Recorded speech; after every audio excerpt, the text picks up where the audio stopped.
pulmonary trunk, pulmonary veins coming into the left atrium, going through the bicuspid valve into the left ventricle, and then the aortic valve going up over.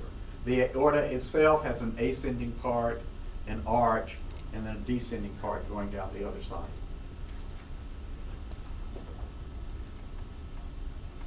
And here's the superior vena cava. Okay. Here's the pulmonary trunk behind it. Don't believe the pulmonary artery comes out of the superior vena cava. The pulmonary trunk goes up and sends one artery to the left and one artery to the right. Okay, so as I said earlier, running in this sulcus here is the right coronary artery. Okay, all of these the coronary arteries themselves come out of the aorta. Okay, just above the valve. So there's an aortic valve that separates the left ventricle from the aorta proper, and right above that valve are openings into the coronary arteries. So here's the right coronary artery running down here, and it sends branches that go along the right ventricle here, and then there's a branch over here that wraps around to the back. And this branch running around the front is called the right marginal artery. And then there's another branch that wraps around to the back side of the heart and runs down the back side between the right and left ventricles on the back side. So it's called the posterior interventricular artery. And when you pull out the heart, you will dissect out and find these particular branches of the coronary arteries. The easiest way to do that, because people sit there and they say, well, great, there are all these arteries, and I don't see nothing. Find the sulci, and many of these hearts, most of these hearts are totally covered in fat. I mean, all you see is this sort of yellow thing, just fat and junk everywhere. The easiest way to do it is to sort of go into the aorta, find the opening of the coronary arteries, put a probe down in there, and then you can sort of feel your probe under the fat. Ask your instructor to help you. And then once you find the startup, you can dig down through the fat and trace the arteries around. Okay, so the left coronary artery comes out over here on the left side of the aorta. Okay, and it also has two branches. One branch that runs right straight down here between the right and left ventricles, but has lots and lots of branches going to the left ventricle, because that's the one that has all the muscles. And that's called the left anterior descending, or the anterior interventricular. Anatomists call it usually the anterior interventricular, clinicians call it the LAD. And then there's a circumflex that flips around to the back side of the heart, and on the back side it runs into the right coronary artery, which is coming down like this, and it may or may not give rise to that posterior interventricular artery. Sometimes the left goes around and dominates the back, sometimes the right goes around and dominates the back.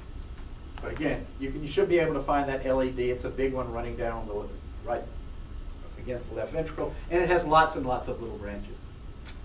What you will probably find in many of these cadavers is that these people have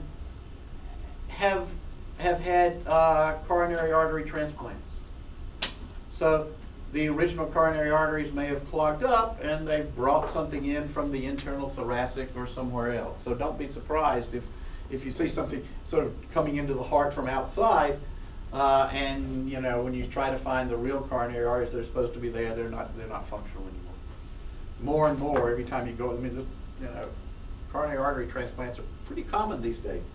So I would not be surprised if half of these bodies have got some. And what the problem is, when you go in and start mucking around with all this pericardium in the heart, everything sort of gloms together. So it's not terribly neat. Okay, cardiac veins. Veins aren't quite as straightforward as usual.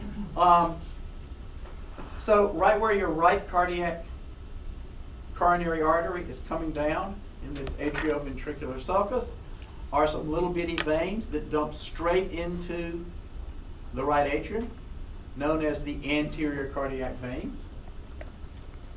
Running along the LAD, or the anterior interventricular artery, is a big vein known as the great cardiac vein, which follows the LAD up, then comes and follows the circumflex artery around to the back to dump into this big swelling known as the coronary sinus.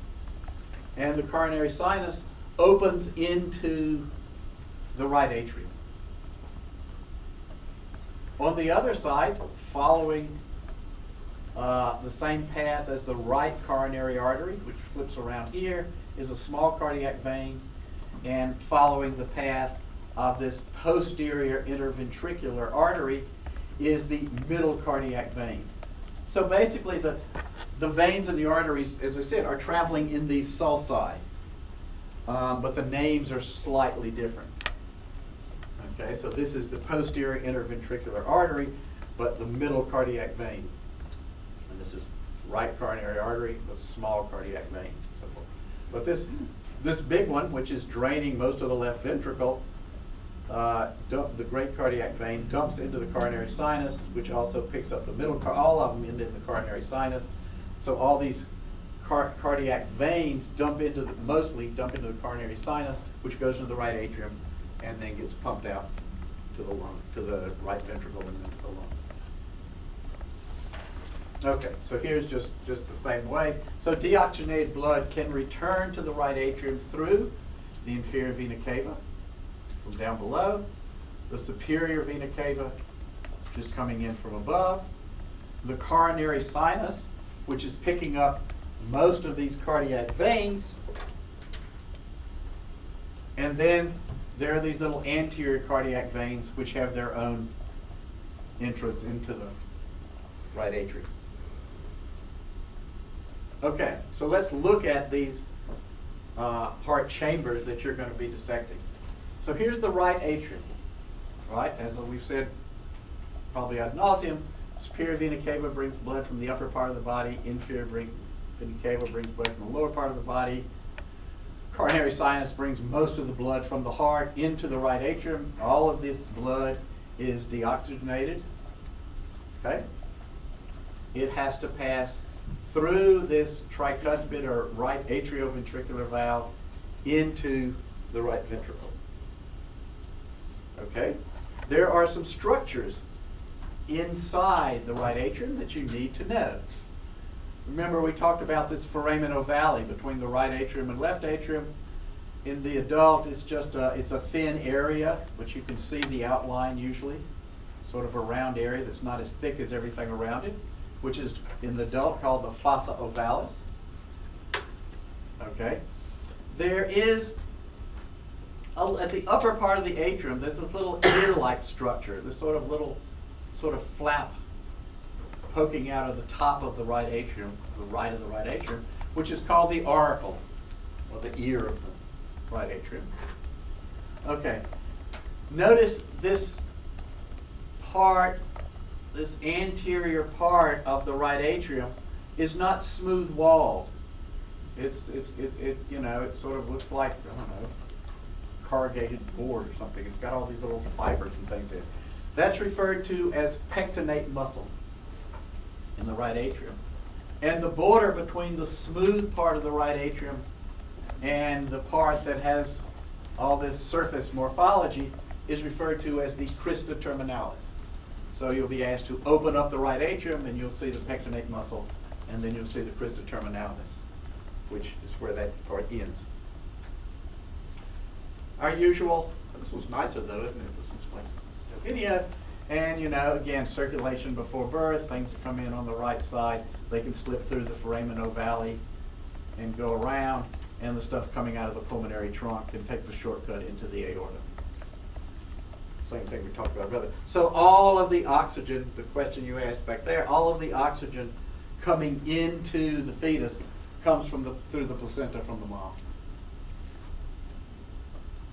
And then once the lungs have their own blood, the opening between the right and left atria closes up, and the opening between the pulmonary trunk and the arch of the aorta closes up, and the blood from the right side of the heart goes to the lungs and then comes back to the left side and gets pumped to the body.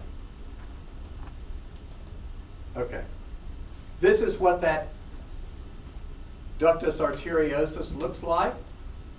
So when you sort of are pulling out the heart, you look up here, here's the pulmonary trunk going out to the lungs, and just under the arch of the aorta, there's this sort of tough fibrous structure that is the ligamentum arteriosum, that was the shunt between pulmonary trunk and arch of the aorta. In fact, if you look in either the inside of the aorta or the inside of the pulmonary trunk, you'll see a little dimple on both sides. So where there used to be a connection, but now it's closed up. Okay, from the right atrium, the blood travels into the right ventricle, and here's the tricuspid valve, the right atrioventricular valve. It has three cusps, hence called the tricuspid valve.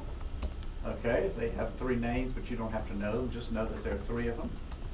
Okay, there are little muscles that are in the body of the ventricles, which attach to these valves by these little things. You know, it sort of looks like a parachute.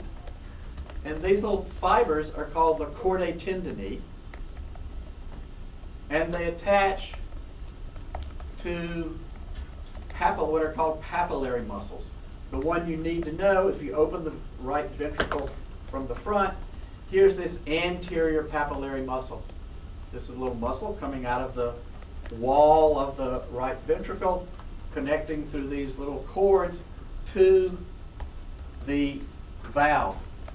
The anterior is going to the anterior cusp of the valve, and then the one coming from the septal, the one that's coming to the valve that's near the junction between the two arteries, then there's a posterior cusp. But this is the one you have to know. How do these work? Well, when these things extend from being flat at the bottom of the atrium to opening into the ventricle.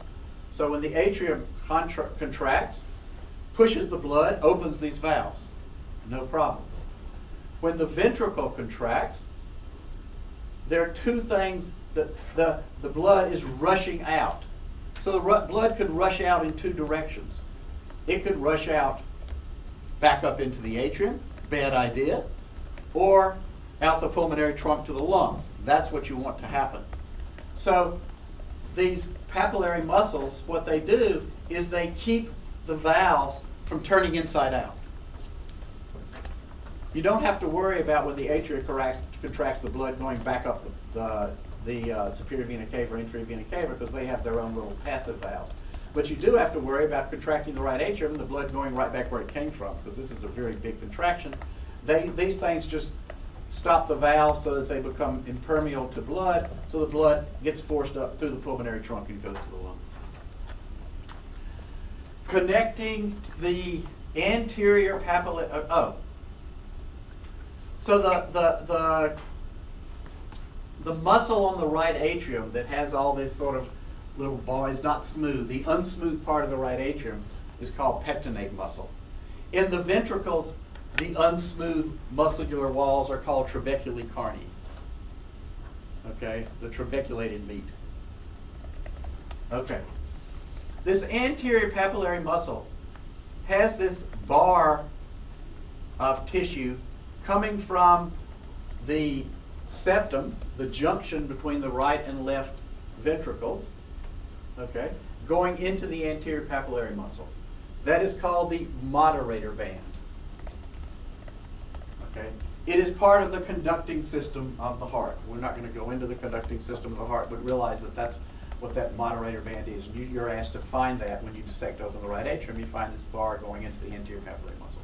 Realize that the conduction system of the heart, it travels down between these ventricles, and so that the different parts of the heart contract in the right order and at the right time. Okay. So, here's how the blood goes from the right ventricle up to the pulmonary arteries and off to the lungs to pick up oxygen. Coming from the right and left lungs are pulmonary veins. And unlike the pulmonary arteries, which leave the heart as one going in each direction, the pulmonary veins coming back to the heart, there's a pair of them from each lung. And they're carrying blood with oxygen into the left atrium, which is fairly boring compared to the right atrium. All you have to know is there is a left atrium. And there's also the fossa ovalis, right? The remains of that foramen ovale on this side as well. Blood from the left atrium gets pumped into this very thick, very, very thick left ventricle. Like the right ventricle, the left ventricle has valves with cusps. Only 2 cusps in this case, but they have their papillary muscles as well, so that when the left ventricle contracts, the blood doesn't go back into the left atrium. Okay, so there's chorda tendineae and papillary muscles attached to the 2 cusps. And then at the top of the left ventricle is the aortic valve, which you can see has a series of cusps. And blood goes from the aortic valve, as the name implies, into the ascending aorta, into the arch of the aorta, and down into the descending aorta. And here's just a picture of all the various valves. Okay, here's the pulmonary valve going to the lungs from the right ventricle into the lungs. Here's the aortic valve going from the left ventricle into the aorta. Here's the bicuspid valve. No, here's the tricuspid valve, and there's the left atrioventricular, the bicuspid valve. Looks pretty strange. Okay, one thing you need to realize, as I said, so these here, these are those coronary arteries. Okay, so how do the coronary arteries work? So this is the aortic valve. So the blood's coming out of the left ventricle, going up the aortic valve, opens that valve up, goes up into the aorta, goes out to the rest of the body, and then when the contraction is over, the aorta is very rubbery.